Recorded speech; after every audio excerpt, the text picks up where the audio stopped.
and welcome to our morning edition of Arirang News. We begin with these stories making the headlines at this hour. The White House says U.S. President Donald Trump remains open to dialogue with North Korea without any preconditions.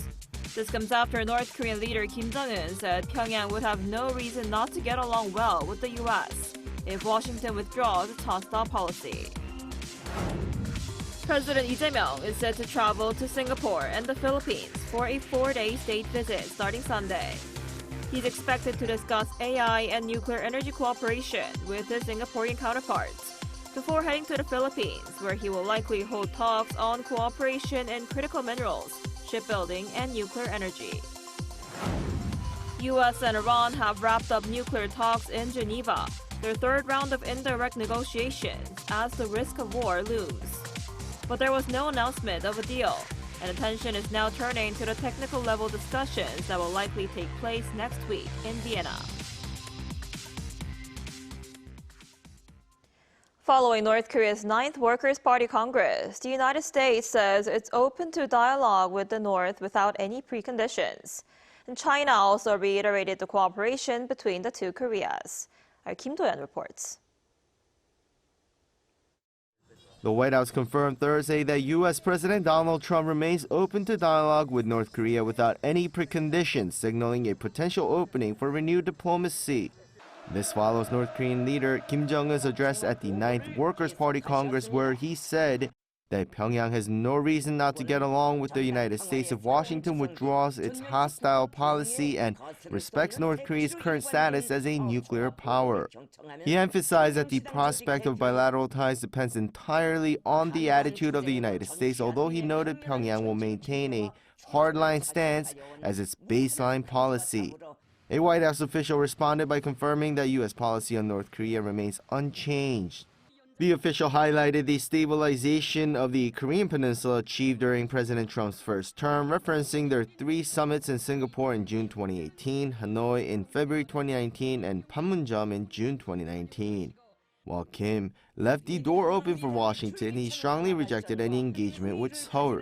He labeled South Korea as the most hostile entity and stated he will permanently exclude the South from the category of compatriots. Also addressing Pyongyang's Party Congress on Thursday, the Chinese Foreign Ministry reiterated a call for cooperation. Spokesperson Mao Ning stated that China, as a close neighbor, is closely monitoring developments on the peninsula. She urged all parties to work together to safeguard peace, stability, and the political resolution process. The shifting dynamics arrive amid growing speculation that President Trump could seek to resume direct talks with Kim during his anticipated visit to China, which is scheduled from late March to early April. Kim Do-yeon, Arirang News. And South Korea's President Lee Jae-myung is set to embark on a 4-day trip to Asia next week for summit diplomacy. The Blue House announced this morning that the president will head to Singapore this weekend for talks with Singaporean President Park Chan-wook and Prime Minister Lawrence Wong on Monday. The agenda includes cooperation on AI and nuclear energy. He will then head to the Philippines on Tuesday and meet President Ferdinand Romualdez Marcos Jr. They're expected to discuss cooperation in the defense industry, trade, and nuclear energy. And officials from the United States and Iran met in Geneva for nuclear talks. But the meeting, their third round of indirect negotiations, ended with no announcement of a deal. Key differences still remain as Washington warns Tehran must not be allowed to develop a nuclear weapon. Our Lee Seung-jae has more. U.S. and Iranian officials say they have made significant progress during high-stakes nuclear talks in Geneva, though it remains unclear whether a final deal can be reached to avert a potential conflict. Omani Foreign Minister Badr al-Busaidi, who mediated the negotiations, said the two sides agreed to resume talks soon after consultations in their respective capitals. He added that technical-level discussions are set to take place next week in Vienna. Iranian Foreign Minister Abbas Araghchi, who led Tehran's delegation, described the discussions as serious and productive. He said there was agreement on some issues, but differences remain. On some issues, we have now become very close to an understanding. On certain other issues, we still have differences of opinion. Arakshi stressed that Iran's key demand is the lifting of U.S. sanctions, a step Washington has long said would require major concessions from Tehran. There was no immediate comment from the U.S. negotiating team following the meeting. Meanwhile, tensions persist. Iran has rejected U.S. claims that it has resumed efforts related to nuclear weapons development. However, U.S. Vice President J.D. Vance said there is evidence suggesting Iran has attempted to rebuild its nuclear weapons program. Speaking to reporters at the White House on Thursday, Vance warned that any move by Iran to pursue nuclear weapons would pose a serious problem for the United States. He reiterated that the U.S. position remains clear. Iran must not be allowed to obtain a nuclear weapon. For now, another round of nuclear talks between Washington and Tehran is scheduled for next week in Vienna. Lee Seung-jae, Arirang News. So now for more on the latest nuclear talks between the United States and Iran, we're joined today by Professor Robert Lawrence, Professor of English and Turkic Studies at Dongguk Women's University. Professor Lawrence, thanks for joining us today. Good morning. Thank you for having me. So this was the two sides' third round of indirect talks, right? What do you make of the latest meeting? Well, it's tough to say. Reports indicate that Steve Witkoff and Jared Kushner weren't satisfied with the first session, and there hasn't been much of a report about the second session as of yet from the American side. In the Iranian press, they're indicating that significant progress was made, quoting the Omani foreign minister, but they're also demonstrating that they were very firm on their demands. So I think what will be crucial now is if President Trump believes that the Iranians are serious about making a deal, or if he thinks that they're stringing him along again. That was what he thought during the June negotiations last year, and we saw how that worked out. So I think it really comes down to how he perceives the talks to have gone. Right, and just before the talks ended, Iranian state television also said the country was determined to continue, enriching uranium, indicating it was not prepared to meet the U.S. demands. So do you think it's realistic for the two sides to actually reach a deal despite, their fundamental differences, and how likely is the risk of war? Yeah. Both sides have been sending a lot of mixed signals in these negotiations the whole time. There are a number of fundamental differences that these sides have. They're both publicly saying that they won't budge on these issues like zero enrichment or including regional behavior or missile capabilities. And this is why so many people believe that conflict is inevitable. So, I think President Trump wants to avoid making any deal that's similar to the JCPOA that he so heavily criticized and eventually exited. One of his biggest criticisms of the JCPOA was that the sanctions relief money was then spent on regional proxies and missiles. So he sees these issues as interconnected, I think. Iran, inversely, probably thinks that its missile capabilities are its best deterrent against an Israeli attack. So it's an existential priority for them. And I think they rightly believe that. So nothing's really inevitable, but it's hard to see how a clear path towards de-escalation or some sort of off-ramp can exist when both sides are so publicly at odds with each other's core demands. Right, and on missiles, Iranian officials, have dismissed President Trump's claims that Iran is developing missiles capable of reaching the United States. So what's known about the current status of Iran's nuclear and weapons programs? Well, the nuclear program definitely took major setbacks during last year's June war. To what degree, we don't really know, but there's open source data that indicates that there's refortification of multiple sites that were hit in that conflict, and then they're refortifying sites like Pickaxe Mountain that weren't hit during the Operation Midnight Hammer. So the idea being that they're protecting against a potential strike, which would indicate that something's going on, some degree of activity or is going on at these sites. There's no indication that there's any enrichment going on. But there is the matter of the whereabouts of the 400 kilograms of enriched uranium up to 60%. This is dangerous, and it makes everybody nervous, I think, because Iran won't tell where it is. They're not telling anybody where it is. It's enriched far beyond any civilian use. And, you know, the jump from 60 to 90%, which is what you need for a weapon, it doesn't take very long. While there's no indication that Iran has miniaturized a warhead, you know, there's so much mistrust between the two countries that I think both of them kind of presume the other's worst intention all the time. So this trust deficit plays a big role in how the two look at each other. Regarding missile capacity, Iran has missiles that can hit anywhere in the Middle East accurately, and even into Eastern Europe. They make cheap, accurate missiles at a fairly alarming pace. The best estimates right now are 100 a month. In comparison, the U.S. makes interceptors very slowly, and they're very expensive. So the missile math, if you will, kind of works in Iran's favor, and this is why it's such a crucial point for the U.S. in these negotiations. I see, and these two countries will hold a technical level meeting next week in Vienna, right? How do you think the negotiations between the U.S. and Iran will play out from here? Yeah, it's tough to predict because I think so much of the decision-making comes down to one man, Donald Trump, and he's difficult to read. So, you know, I think that he wants a more comprehensive deal than, and one that's tougher on nuclear than the JCPOA. And he wants that deal to include regional behavior, Iran's relationship with its proxies, and missile agreements. You know, if a deal can be made along those lines, then I think we can avoid conflict. If the Iranians stand their ground where they are right now, I think there's a fairly high potential for kinetic warfare, to be honest. You know, I think what'll be crucial to see is what the actual goals of any kinetic action is, because then that would indicate the scope of the attack and then the scope of the response. You know, so everything indicates that Iran, if there is an attack, Iran plans on expanding this conflict to the greater region, and likely they're going to attack U.S. forces, of which there are 40,000 in the region.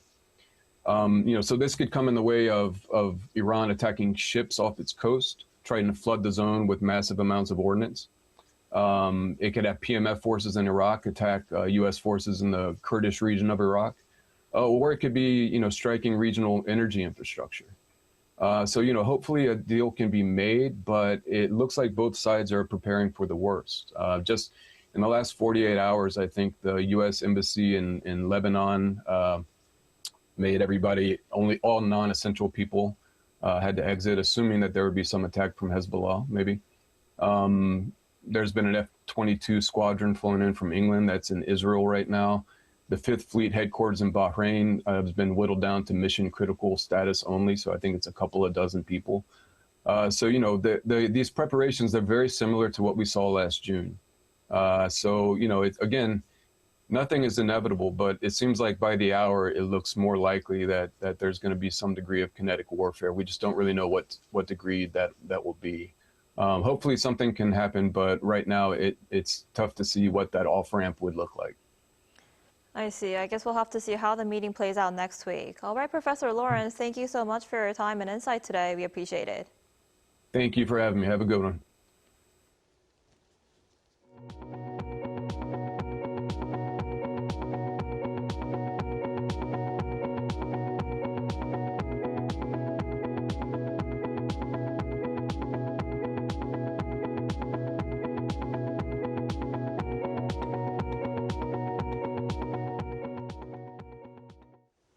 E-commerce giant Coupang reported annual revenue of $34.53 billion in 2025, showing continued growth but saw operating profits plummet in the fourth quarter last year due to the data breach incident.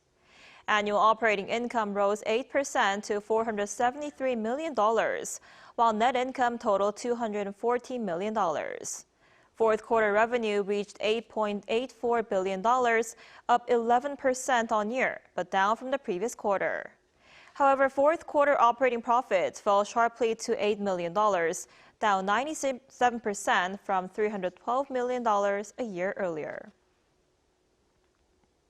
South Korea and the United Arab Emirates have agreed to pursue defense cooperation projects worth $35 billion.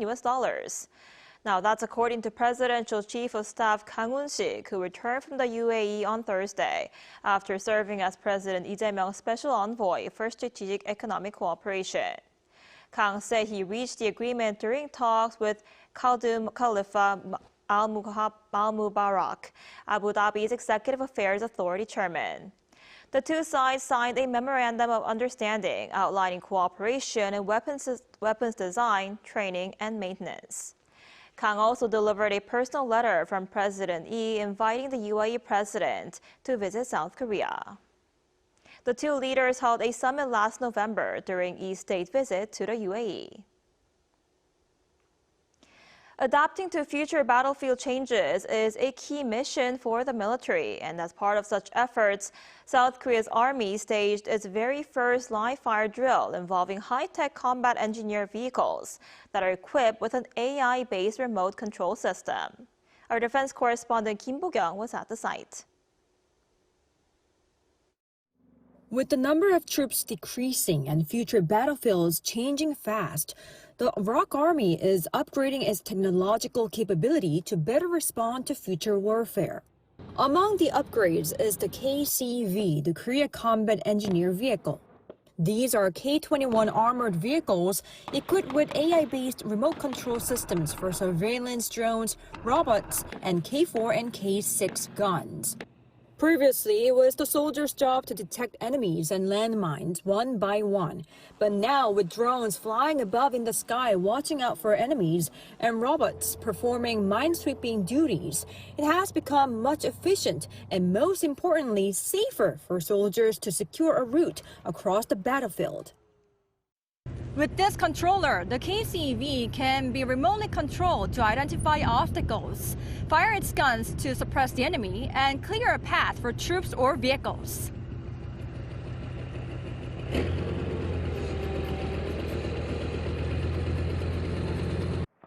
The Army's 11th Maneuver Division staged live fire drills in Yangpyeong on Thursday with these vehicles that are currently under a trial run, showing how these can secure a route while reducing the time taken almost by half. Unmanned systems can enter dangerous areas first, followed by troops once the area is safe, improving both safety and efficiency. A successful drill, but ROK Army plans to get more feedback before these vehicles are sent to the front line. We will keep improving through training and field tests in various environments, building a strong force based on a manned-unmanned system. With this 30-ton armored vehicle designed to minimize troop exposure and casualties, the ROK Army is working to prepare efficiently for changes in the battlefields of the future. Kim Bo-kyung, Arirang News. South Korean filmmaker Park Chan-wook has been named jury president of the upcoming Cannes Film Festival, making him the first Korean to hold the position. Our culture correspondent Park Gun-woo has more. Legendary movie maker Park Chan-wook will make history once again by becoming the first Korean jury president for this year's Cannes competition. The announcement was made on Thursday by festival organizers, who said Park will help select the winner of the prestigious Palme d'Or. In a joint statement, organizers said they chose Park for his inventiveness, visual mastery, and penchant for capturing the multiple impulses of women and men with strange destinies, noting that his work has created truly memorable moments in contemporary cinema. Park shared his thoughts, saying that even in an era of hatred and division, the shared experience of watching films in theaters can move hearts and create a sense of universal solidarity. Often nicknamed Cannes Park for his repeated success at the festival, he previously won the Grand Prix for Oldboy in 2004, the Jury Prize for Thirst in 2009, and Best Director for Decision to Leave 4 years ago. Korean movie makers have previously served as jurors 6 times, including Park himself in 2017, and this will mark his first return to the jury in 9 years. It's actually a bit late to appoint him as the president, given all his achievements. This also reflects global recognition of Korean cinema. The same film critic added that this is even more meaningful, as it could open doors for more Korean films to be invited and potentially awarded at the festival. Park will succeed French actor Juliette Binoche, who served as jury president last year when Iranian director Jafar Panahi won the top prize with It Was Just an Accident. And the 79th Festival de Cannes is set to take place in southern France from May 12 for around 2 weeks. Park Chan-wook, Arirang News.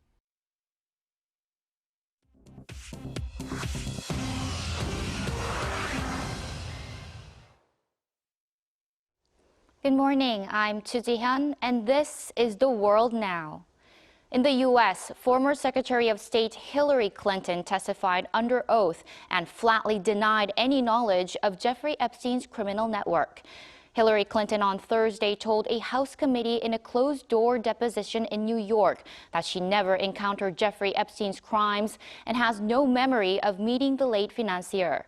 This was her first formal testimony regarding her alleged ties to Epstein. The committee scheduled former President Bill Clinton to testify on Friday, marking the first time a former U.S. president has been compelled to appear before Congress. Also on Thursday, World Economic Forum President Borge Brande announced his immediate resignation from the global organization. The WEF confirmed Brenda's departure following an internal review into his relationship with Epstein. The White House announced on Wednesday that First Lady Melania Trump will chair a United Nations Security Council meeting on Monday, as the United States assumes the body's rotating monthly presidency. Her office said she will address a session titled Children, Technology and Education in Conflict and will emphasize education as a path towards tolerance and global peace. A United Nations spokesperson said no spouse of a serving world leader has ever chaired a meeting of the 15-member Security Council. The European Commission told member states on Thursday that they may use the €147 billion European Social Fund Plus to help provide access to safe abortion care, including for women traveling from EU countries where access to abortions is restricted. The Commission issued the clarification after the My Voice, My Choice campaign gathered more than 1 million signatures, triggering a formal response under EU rules. Critics in countries including Malta and Poland said the move interferes with national health policy. Paris on Thursday awarded its 2026 Grand Prix de la Baguette after judges evaluated 143 loaves in the city's annual competition. Judges scored each baguette on appearance, baking quality, smell, taste, and crumb structure. The contest awards €4,000 in prize money, and the winner traditionally supplies baguettes to the French president's office. This year's title went to Setam Parapile Zegatipan of Fournil Didot in Paris's 14th arrondissement.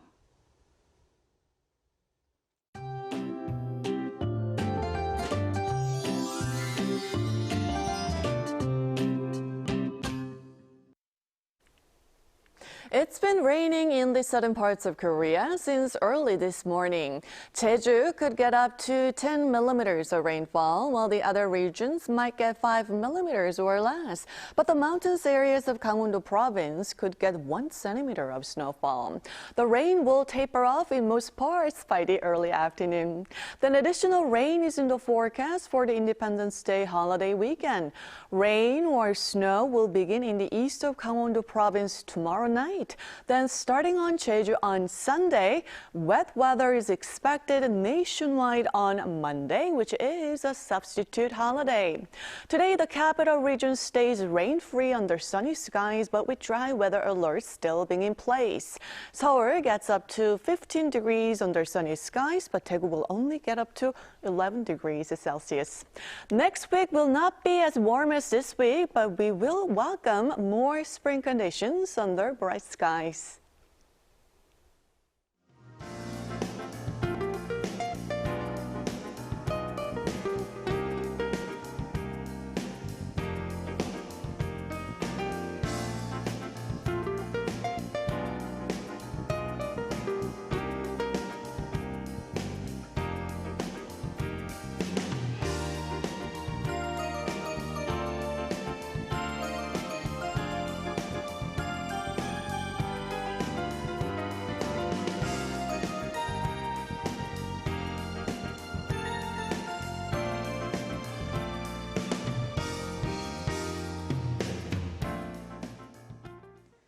Now that's all we have for this morning. Arirang News will be back at noon Korea time. Thanks for watching.